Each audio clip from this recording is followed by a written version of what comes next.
ভোজনালয়ে আমার সকল বন্ধুকে স্বাগত জানিয়ে শুরু করছি আজকের রেসিপি। আজকে আমি বাঁধাকপি দিয়ে বানাবো বড়ার তরকারি। সেই জন্য প্রথমে বাঁধাকপিটা কুচি কুচি করে কেটে নিয়েছি। তার মধ্যে আমি হলুদ গুঁড়ো দিলাম, নুন দিলাম, একটু লঙ্কার গুঁড়ো দিলাম। আর বাঁধাকপি থেকে যে জলটা বেরোবে তাতেই অনেকটা, আর আলাদা করে জল দিতে হবে না। এবারে আমার যতটা বাইন্ডিংয়ের জন্য বেসন দরকার সেরকম দিলাম, আমি 3 চামচ দিলাম। আপনাদের যতটা লাগবে সেই বুঝে বাইন্ডিংয়ের জন্য দেবেন বেসনটা। আর দিয়ে একটু কালো জিরে দিলাম, দিয়ে ভালো করে এরকম মেশাবো। আমার একটু শুকনো হয়ে গেছে, সেই জন্য আমাকে একটু অল্প জল দিতে হবে। আপনারা দেখে নেবেন বাঁধাকপি দিয়ে কতটা জল বেরোয়, সেই বুঝে জল দেবেন। আমি একটু অল্প জল দিলাম সামান্য, দিয়ে ভালো করে হাত দিয়ে এরকম মেখে বড়ার আকারে গড়ে নেব। এবারে কড়াইতে সাদা তেল গরম করে তার মধ্যে আমি বড়াগুলো ভাজবো। আপনারা চাইলে সর্ষের তেলও নিতে পারেন। এরকম ছোট ছোট বড়ার আকারে আমি ভেজে নেব। নিরামিষ দিনে আপনারা এই রান্নাটা অবশ্যই একবার ট্রাই করবেন। আমার ভিডিওটা যদি ভালো লাগে তাহলে লাইক, শেয়ার, কমেন্ট করবেন।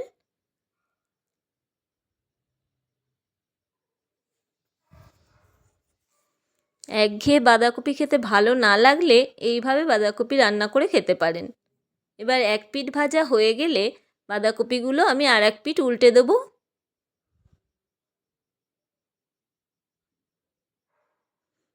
দিয়ে একটু লাল লাল করে ভেজে নেব। ভাজার সময় আঁচটা সিম করে রাখবেন, না হলে ওপরটা লাল হয়ে যাবে আর ভেতরটা কাঁচা থেকে যাবে। সেই জন্য আঁচটা সিম করে ভাজলে বড়াগুলো খুব সুন্দর ভাজা হবে আর মুচমুচে হবে। এগুলো আপনারা সন্ধেবেলা চায়ের সাথে স্ন্যাক্স হিসাবেও খেতে পারবেন, কিন্তু আজকে আমি বড়ার তরকারি বানাবো।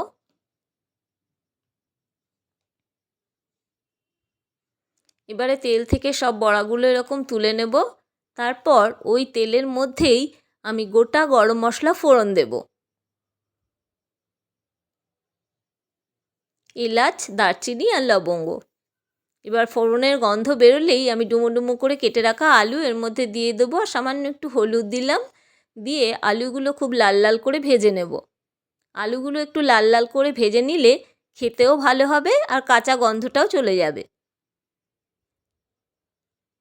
আলুগুলো লাল ভাজা হয়ে গেলে আমি মিক্সিং জারের মধ্যে বড় একটা টমেটো নিয়েছি আর কয়েকটা কাঁচা লঙ্কা আর আদা নিয়ে একটা পেস্ট তৈরি করে এর মধ্যে দিয়ে দিলাম। আর একটু হলুদ গুঁড়ো দিলাম, একটু লঙ্কার গুঁড়ো দিলাম, একটু কাশ্মীরি লঙ্কার গুঁড়ো দিলাম, আর একটু গরম মশলা গুঁড়ো দেবো। দিয়ে একসাথে মশলাগুলো খুব ভালো করে কষে নেবো। আর একটু চিনি দিলাম, যেহেতু নিরামিষ রান্না, টেস্টটা ব্যালেন্সের জন্য আপনারা কম বেশি করে নেবেন। দিয়ে ভালো করে কষতে হবে। মশলা কষে এরকম তেল ছেড়ে গেলে মশলা থেকে, তারপর এর মধ্যে আমি একটু গরম জল দিয়ে দেবো। জলটা একটু বেশি দিতে হবে, কারণ বড়াতে একটু ঝোলটা টেনে নেবে। এরকম জল দিলাম, আপনারা একটু বুঝে জলটা দেবেন। তারপর ভালো করে মিশিয়ে নিয়ে স্বাদ মতো নুন দেব। দিয়ে যেমন নুন খান সেরকম বুঝে দেবেন। দিয়ে ঢাকা দিয়ে আঁচটা সিম করে আমি 10 মিনিট রেখে দেবো আলুটা সেদ্ধ হবার জন্য। 10 মিনিট পর ঢাকাটা খুলে দেখুন আমার আলুগুলো সেদ্ধ হয়ে গেছে। এবারে এর মধ্যে আমি একটু ধনেপাতা কুচি দিয়ে দেব। একটু ফুটে উঠলে আমি ভেজে রাখা বড়াগুলো এর মধ্যে দিয়ে দেবো। দিয়ে একটু ফুটিয়ে নেব। তারপর ওপর থেকে আমি ঘি ঢেলে দেবো, একটু 2 চামচ ঘি দিয়ে দেবো। দিয়ে স্ট্যান্ডিং টাইম দিলেই রেডি আমার বড়ার তরকারি বাঁধাকপির। ভিডিওটা ভালো লাগলে চ্যানেলটি সাবস্ক্রাইব করে নিন।